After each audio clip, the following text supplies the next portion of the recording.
কোন নেশাখোর নিজের থেকে মদ খানা, মদের বোতল শুরু করে নাই, তারে কোনো না কোনো দুষ্ট বন্ধু শয়তান তারে এই মদের আড্ডায় নিয়ে গেছে, নারীর ফাঁদে ফেলে দিছে, সস্তা প্রেমের ফাঁদে ফেলে দিছে।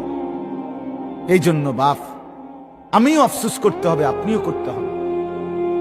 জওয়ান বুড়ো প্রত্যেকে মন্দ সঙ্গী, অসৎ সঙ্গী, যে তোমারে নষ্ট করে দিছে, যে তোমারে চরিত্রহীন বানিয়ে দিছে, তার কথা মনে পড়বে আর তখন আফসোস করবে, হায় যদি তাকে বন্ধু না বানাইতো।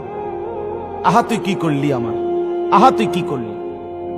এখানে যারা সিগারেট খান ছাড়তে পারেন না, আমি আপনাদেরকে একটা কথা বলবো, মাথায় এটা বসান।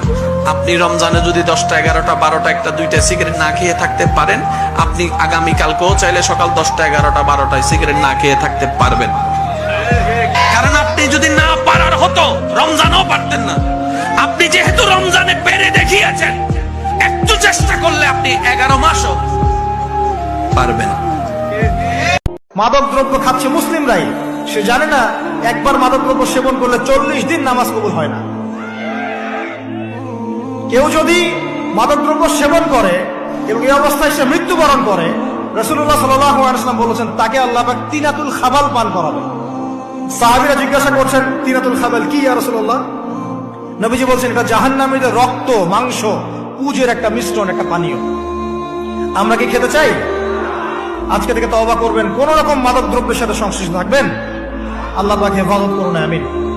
সিগারেট খোর মনে করে গাঁজাখোরের চাইতে ভালো, গাঁজাখোর মনে করে মদখোরের চাইতে ভালো, মদখোর মনে করে হিরোইন চাইতে ভালো, হিরোইন খোর মনে করে টিকটিকির লেজ খাওয়ার চাইতে ভালো।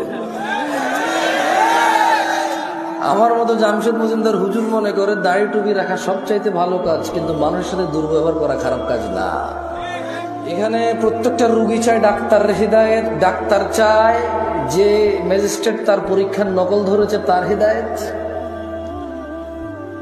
হুজুর চায় মাহফিল কমিটির হিদায়েত, কারণ টাকা কম দিছে। মাহফিল কমিটি চায় হুজুরের হিদায়েত, টাকা কন্ট্রাক্ট করা ছাড়া আসতে চাচ্ছে না। কেউ নিজের হিদায়েত চায় না, প্রত্যেক ব্যক্তি অন্যের হিদায়েত নিয়ে এখানে ব্যস্ত।